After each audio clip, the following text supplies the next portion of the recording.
side lying hip cars. I've got a yoga block here to pop my head on. So I've just got that sideways, and I'm just going to rest my head on that. I'm going to take my knees and feet together, hands together. I want to keep my hands together here the whole time. So that just saves me leaning back when I'm going through my hip car. So I'm going to open my leg a little bit. I'm going to sweep my foot through. And as I'm pulling my knee, I'm aiming to pull my knee up towards my chest. I'm going to try and get that foot, either sweep it across the floor or take it as close to the floor as you can, all the way up until I've reached my end range of motion here without arching the back. Once I get to here, I'm going to open that knee, but I'm going to still try to keep my foot aiming it towards the floor as I'm opening up the knee. So I don't want to then just shift the foot back. Okay, so I'm still aiming the foot as if I'm trying to reach the foot up here towards my arm, as I'm opening that knee as wide into hip abduction as I can.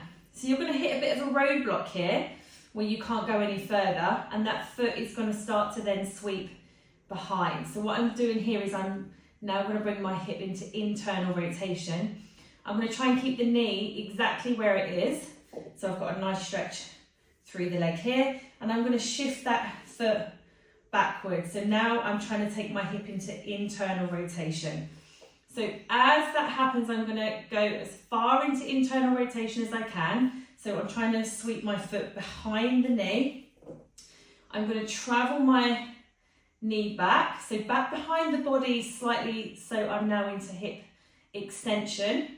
And I'm going to still draw a big circle with that knee, bring it behind me, just keep clasping those hands together, big circle back all the way so my legs are together. I'm not going to put them together, I'm just going to keep the leg hovering above the knee, and then I'm going to go back. So what I'm going to do here is just reverse the movement. I'm going to slide the knee back into hip extension as far back as it goes without doing this with the body, so everything else stays nice and still.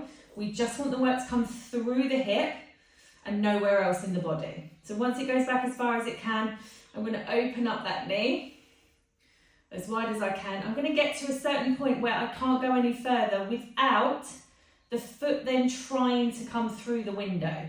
So I'm going to lift my knee up, pull it up as high as it goes, foot comes through the window. Again, I'm trying to drive that foot up towards these hands into hip flexion as high as I can. Get that foot down towards the floor, and I'm just going to travel that leg back to where we started. Okay, so that's a side lying hip controlled articular rotation.